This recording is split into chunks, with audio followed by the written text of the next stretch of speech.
So you got your show up and running. You export it as an MP3. You get them up on iTunes and such, which isn't difficult to do, but we're not going to get into the technical details of that right now.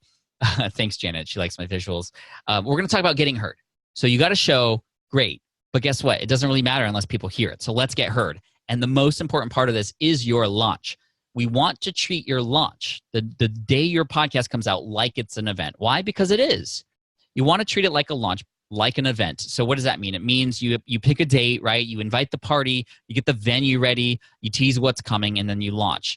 So it's very similar to, let's say you're a musician, you have a band, right? You're a guitar player, and you have some great songs to play. So if you had if you were in a band, like, would you go book a stage, do the sound checks, and get the band ready, tune your guitar, and then ask people to come and buy your tickets? No, that would be crazy, right? You would actually let people know ahead of time, even before it's ready. So pick a date, let people know that it's coming out. And I've seen people go through my course in less than 2 weeks and get a show up and running. So give yourself some time to promote it, and get people excited about it. Hype it up, tease what's coming, share little clips on social media of what's to come, share who the special guests are, like each day, new guests that are coming on your show, different things they're going to learn. You want to get people ready, and then you launch. And that's how you're going to get the most bang for your buck, which plays into the iTunes algorithm, which we'll go over in a minute, because the iTunes algorithm is really based on velocity, acceleration of a bunch of things happening at the same time. So when you treat it like an event, it's going to be great. But do not make the same mistake I did. So here's the mistake I made when I launched my podcast. I launched with just one episode. So this is going back to the rock band analogy. This was me in a rock band, getting ready, have my band ready. I tuned it up. I actually did the work to get people in those seats ahead of time. And guess what? I play my first song, and then I walk off the stage. That would be a bummer too, right? You've done all this work to get people there. You need to launch with at least 3 episodes. So that means that date that your podcast comes out, and you've let everybody know about it, you send emails on that day, you have your network help you on that day as well. Launch with 3 episodes. So when that happens, and for those of you who already have an existing podcast, guess what? You can launch like it's an event for a special episode that comes out. Maybe it's a nice round number like episode 50, or maybe it's a special guest that's coming on. Hey guys, I'm going to make an event out of an episode that comes out in a month because it has a special guest, and then slowly you reveal who that guest is, and you just built all this hype up. And yes, your other episodes are coming out too, but this is like the big one that people have been waiting for, and you can do the same thing.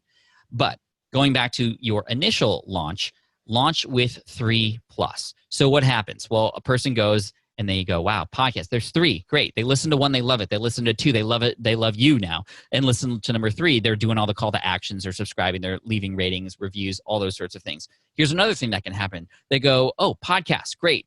Finally, oh, episode 1 isn't really appealing to me. Oh, but episode 2, that's my jam. I want to get into that. So if you're in health and fitness, for example, here's what I would recommend, and this is for everybody.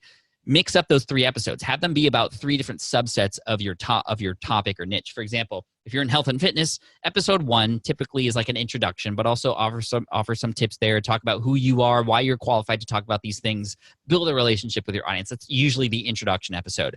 But then episode 2 is more of a nutrition-based one. And then episode number 3 is maybe more about like your workout plan and how you work out throughout the day and stay energized to do that. So one of them's a nutrition one of them's a fitness one, another one's an introduction. People are going to listen and go, oh, I want to know who this is. I'm going to listen to episode 1 first, of course.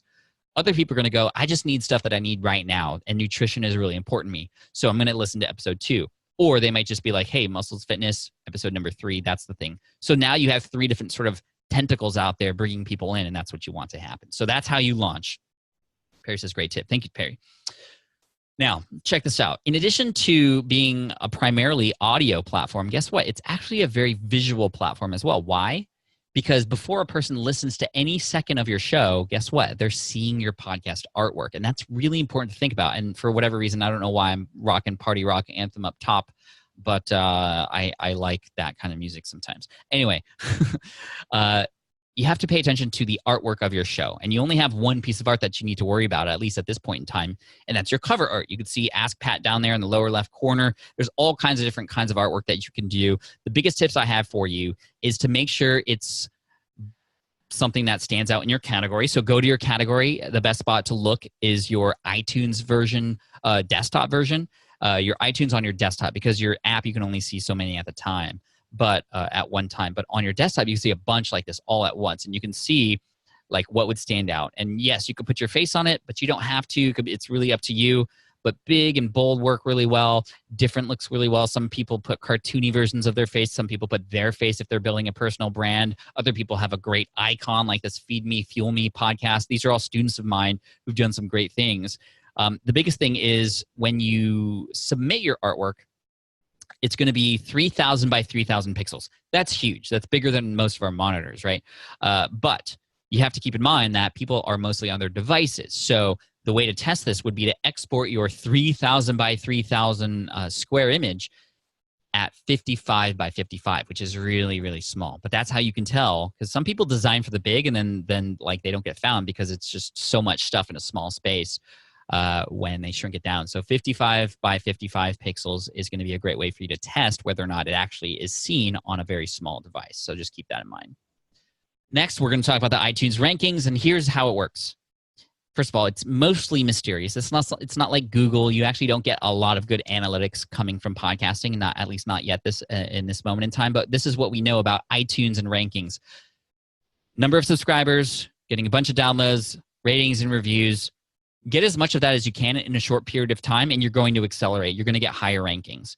So it's similar to if you've published any books on Amazon. It's sort of like that. It works on velocity and acceleration. So if you can pack a whole bunch of this stuff, new subscribers, new downloads, ratings, and reviews in a short period of time, you will see acceleration in the rankings in iTunes, and that's going to give you a lot of exposure, because the exposure isn't very much from iTunes and Stitcher and Google Podcasts right now. Things are changing right now. It's a really exciting time in podcasting, which is cool. But for right now, you need to do a little bit of work to get found in these places, but it does work. And you also have the access to what's called New and Noteworthy in Apple now, which kind of was dead for a while but came back. So when you come out with a new podcast, you may be found in New and Noteworthy. That's largely based on, do you have good-looking artwork and are your episodes good quality? They will likely put you in New and Noteworthy for your category for 8 weeks at that point, which is great, which is a great thing. It wasn't always available to us, but it is now.